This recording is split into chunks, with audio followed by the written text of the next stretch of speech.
২১ দিনের ব্যবধানে সুন্দরবনে বাঘের আক্রমণে গুরুতর আহত হয়েছেন আরও দুজন। আরও এক দুঃসংবাদ, বাঘে ধরে নিয়ে গেছে মন্টু গাজীকে।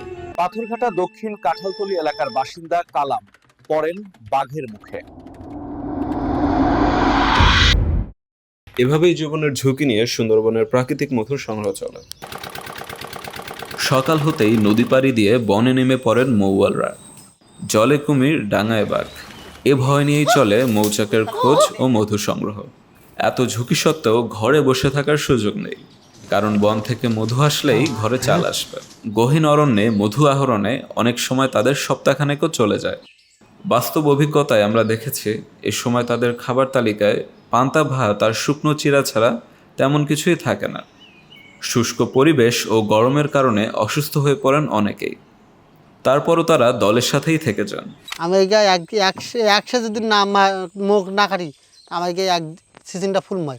কারণ মধু সংগ্রহ শুধু তাদের পেশাই নয়, এটি তাদের পরিচয়। প্রতি বছর বাঘের আক্রমণে অনেক মৌয়ালি জীবন হারান। বেঁচে ফিরলেও গুরুতর জখমে কর্মশক্তি হারিয়ে ফেলেন তারা। এমনই আহত ও বাঘ শহীদদের পরিবারগুলোর জন্য একটি অনন্য উদ্যোগ নিয়েছে ন্যাচার।